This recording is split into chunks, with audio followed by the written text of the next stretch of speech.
안녕하세요. 좋은 아침입니다. 새가족팀을 섬기고 있는 신위재 목사입니다. 오늘 우리가 함께 살펴볼 하나님의 말씀은 창세기 42장 21절 말씀입니다. 네, 앞에 스크린을 보시고 함께 읽도록 하겠습니다. 시작. 그들이 서로 말하되 우리가 아우의 일로 말미암아 범죄하였도다.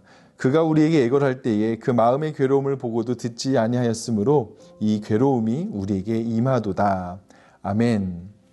네, 이번 11월 달부터 저희 뉴스홈교회는 생명의 삶 본문으로 이제 하루하루 말씀 묵상을 살펴보고 있습니다. 이제 이번 11월 달에는 창세기 뒤의 부분에 해당하는 요셉의 이야기를 앞으로 계속 살펴보게 될 텐데요.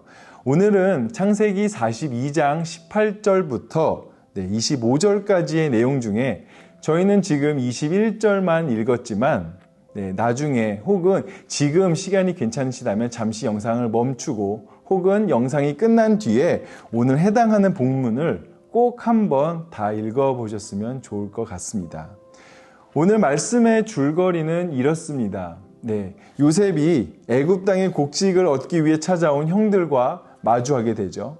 그리고 그 형들을 이제 정탐꾼이라는 누명을 씌우고 감옥에 보내게 됩니다. 이게 어제까지의 내용인데요. 오늘은 요셉이 3일이 지나서야 형들을 이제 옥에서 불러내어 이제 그들을 다시 가족품으로 돌아갈 수 있게 해줍니다. 곡식을 가지고 가족품으로 돌아가게 하는데 그 이유가 왜냐하면 지금 고향에서는 아버지와 다른 가족들이 그런 식량을 얻지 못해서 굶고 있기 때문에 어떻게 보면은 하루 빨리 그들을 다시 가족품에 돌려보낸 것이죠. 그런데 그 과정 가운데에 형들로부터 지난날에 자신을 팔았던 죄를 뉘우치는 그런 형들의 모습을 또 보기도 하고 또 단순히 그들을 그냥 돌려보내는 것이 아니라 형들 중 한 명인 이 시므온을 붙잡아 두고 또 돌아가는 사람들 자루 속에는 그 곡식값으로 받았던 돈을 다시 이 자루 속에 넣어놓는 그런 해프닝까지 일어나게 되는데요. 이렇게 많이 일어나는 일들 가운데에 우리가 오늘 말씀 속에서 짚고 넘어가야 할 중요한 포인트들이 무엇인지 한번 먼저 살펴보면 좋을 것 같습니다. 먼저 함께 살펴보기를 원하는 것은 요셉이 어떤 사람이냐라는 것입니다. 종종 42장에 나오는 요셉의 모습을 보고서는 요셉이 그들을 투옥하고 또 왔다 갔다 하면서 그들을 괴롭히는 이유가 바로 복수심에 불타서라고 이렇게 생각을 하는 경우가 있는데 그런 오해를 우리가 바로 잡을 필요가 있다라는 생각이 듭니다. 오늘 42장의 본문 내용을 자세히 살펴보면 요셉은 확신 있게 자신을 소개하고 있는 내용을 볼 수가 있는데요. 42장 18절 말씀을 제가 한번 읽어보도록 하겠습니다. 사흘 만에 요셉이 그들에게 이르되 나는 하나님을 경외하노니 너희는 이같이 하여 생명을 보전하라. 아멘. 요셉이 자기 자신을 어떻게 소개하고 있습니까? 나는 하나님을 경외하는 사람이다 라고 소개하고 있다는 것입니다. 그렇습니다. 요셉은 지금뿐만이 아니라 이전부터 지금까지 또 앞으로도 그러겠지만 계속해서 자신을 하나님을 경외하는 사람이라고 소개합니다. 그런데 문득 이런 생각이 드실지도 모르겠습니다. 아니, 그게 뭐 어때서 그래? 그냥 입으로만 그렇게 고백하는 거 아니야? 라고 생각할 수도 있을지 모르겠는데요. 요셉은 지금 애굽의 총리, 다시 말해서 이방 민족의 대표로서 이스라엘 사람들, 하나님의 백성이라고 여겨지는 이스라엘 사람들인 자신의 형제들을 마주하고 있다라는 사실이죠. 다시 말해서 이방 민족에 있어서 그 하나님은 다른 여러 가지 그런 신들 중에 하나뿐이지 자신들이 경외할 만한 그 신이 하나님은 그들에게 있어서는 자신들이 경외할 만한 신이 아니었다라는 것입니다. 그럼에도 불구하고 요셉은 형들 앞에서 자신이 믿는 바를 그리고 자신이 정말 확신 있는 목소리로 하나님을 경외하는 자라고 소개하고 있는 것입니다. 그렇다면 애굽의 총리인 요셉의 입에서 나오는 그 소개를 들은 형제들은 과연 어떤 마음이었을까요?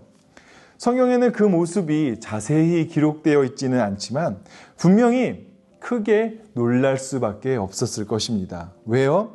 애굽은 본래 하나님을 두려워하는 민족이 아님에도 불구하고 이방인 총리조차 그 하나님을 두려워함으로 자신들에게 말하고 있다는 것은 그 말 가운데에 거짓이 없다라는 것이며, 더불어 자신들도 하나님을 두려워하는 마음으로 지금에 일어나는 일을 생각하고 받아들일 수 있어야 한다라는 것입니다. 다시 말해서 형제들은 지금 이 모든 일이 하나님께서 일하심으로 말미암아 벌어지고 있다라는 것을 깨닫는 중요한 포인트가 되고 있는 것이죠. 그렇다면 이 하나님의 일하심을 깨달은 형제들은 과연 어떻게 반응을 할까요? 네, 저희가 함께 읽은 21절 말씀을 제가 한 번 더 읽어보도록 하겠습니다. 시작.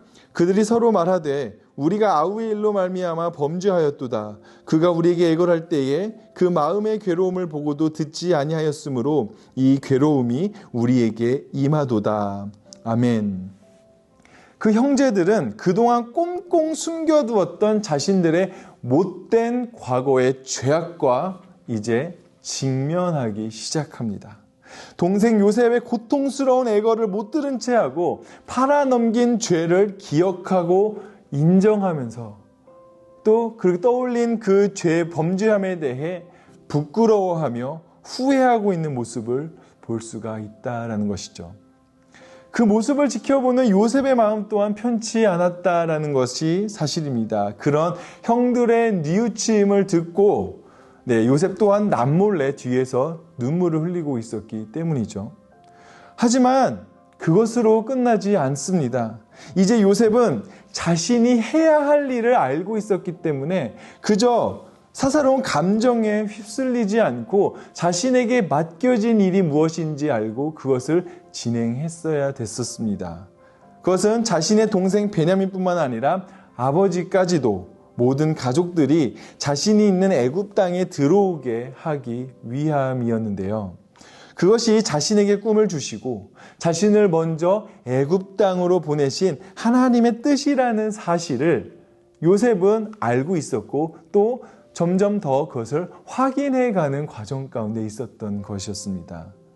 그렇다면 지금의 이 요셉 이야기를 마주하고 있는 첫 번째 독자들, 출애굽하여 광야 생활을 하고 있는 이스라엘 백성들에게는 어떤 의미였을까요? 그들은 무엇보다도 하나님을 경외하고 신실하게 그리고 확실하게 그 일을 감당하는 요셉을 보았을 것입니다. 그리고 그 신실한 요셉 앞에서 죄와 마주하고 있는 형제들의 모습 가운데에 이스라엘 백성들은요, 자신들의 모습을 볼 수 있지 않았을까요? 하나님께서는 분명하지만 확실하게 그들과 함께 하시며 그들을 애굽 땅에서 내보내 가나안 땅으로 불러주시겠다고 약속하시며 그것을 신실하게 지켜주시는 또 인도해 주시는 그런 하나님이셨습니다. 하지만 그 하나님이 신실하면 신실할수록 이스라엘 백성들이 마주할 수밖에 없던 것은 자신들이 그 하나님을 여전히 의심하고 불평하고 여전히 하나님보다는 우상을 섬기는 그 죄악된 모습과 마주할 수밖에 없지 않았냐라는 것입니다. 그 형제들의 죄의 깨달음과 후회, 뉘우침 속에서 말씀을 듣고 접하고 있는 이 이스라엘 백성들 또한 그 죄로부터의 돌이킴과 계속해서 자신을 신실하게 이끄실 하나님을 더욱더 의지하고 믿고 따라야겠다라는 도전과 결심을 하지 않았을까요? 사랑하는 뉴송교회 성도 여러분, 저는 현재를 살아가는 우리들도 이 말씀을 통해 동일한 도전을 갖기를 소망합니다. 하나님께서는 우리를 구원할 계획을 가지시고 자신의 아들을 통해 우리의 구원을 이루게 하셨습니다. 그것뿐만이 아니라 우리가 살아가는 이 땅 가운데에서 하나님 나라를 이루며 살아가도록 성령 하나님을 보내시고 또 우리를 돕게 하신 분이 바로 하나님이십니다. 하나님께서는 신실하게 그 약속을 지키시고 확실하게 그 약속을 이루어내는 분이라는 사실입니다. 그런데 그 약속을 누리기 위해서 우리가 해야 할 것은 무엇보다도 우리의 죄와 마주해야 한다라는 것이죠. 우리가 해야 할 것은 단순히 내 입술로만 예수님을 주로 고백하는 것이 아니라 정말로 내 삶의 중심에 예수님을 두고 있는지, 내가 여전히 세상의 가치관으로 살고 있지는 않은지 자신을 철저하게 돌아보는 시간이, 자신을 철저하게 점검하는 시간이 우리 가운데에 꼭 필요하다라는 것입니다. 우리가 자신의 연약한 부분, 그리고 그런 죄악과 마주하는 것은 사실 쉬운 일이 아닐지도 모릅니다. 그럼에도 불구하고 오늘 말씀을 읽어보시고 묵상하시면서 신실하신 하나님을 믿고 의지하며 자신을 돌아보고 더 하나님의 일하심을 기대하는 오늘 하루가 되시길 예수님의 이름으로 축복합니다. 함께 기도하겠습니다. 사랑의 하나님 아버지, 하나님께서는 참으로 신실한 하나님이심을 이 시간 저희가 고백합니다. 그 하나님의 신실함 앞에 저희는 연약하고 그 신실한 하나님을 자꾸 마주하지 못하고 뒤로 등 돌려 저희가 갈 길을 따로 가길 원하는 저희는 그런 연약한 죄인들입니다. 저희가 다시금 하나님 가운데에 회개하고 돌이키는 저희들이 될 수 있도록 하여 주시며, 그 죄와 마주함으로 부끄럽지만 마주하는 죄인인 자신의 모습을 하나님 아버지 앞에 내려놓고 다시 한번 그 하나님을 더욱더 붙잡는 우리 뉴선교회 성도님들이 되게 하여 주시옵소서. 늘 함께해 주심에 감사드리며 예수 그리스도 이름으로 기도드렸습니다. 아멘.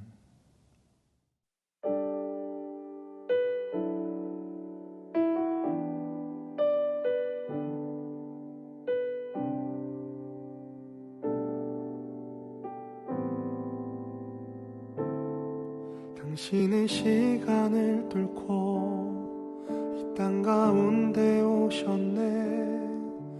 우리 없는 하늘 원치 않아 우리 삶에 오셨네. 자신의 편안 버리고 우리에게 평안 주셨네.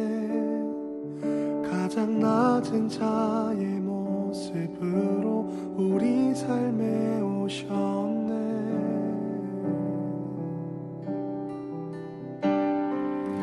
하나님 우리와 영원히 함께 하시네. 꿈 없는 우리에게 그 나라 보여주시네. 연약한 자들의 친구가 되어 주시고 힘없는 우리의 인생을 위로하시네.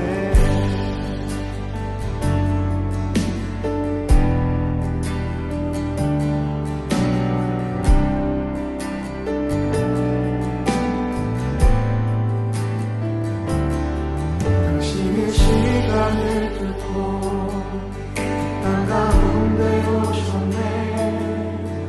우리 없는 하늘 원치 않아 우리 삶에 오셨네. 자신의 편안 버리고 우리에게 평안 주셨네.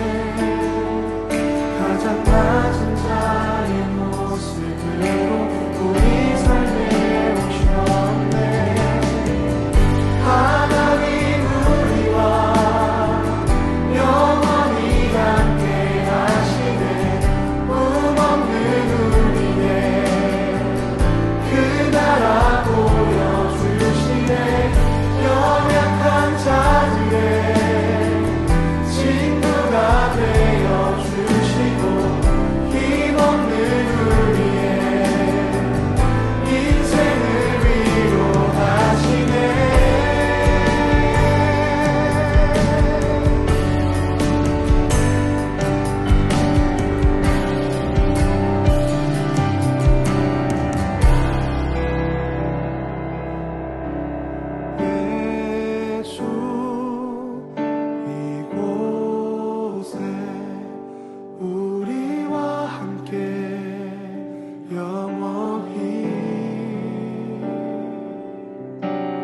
예수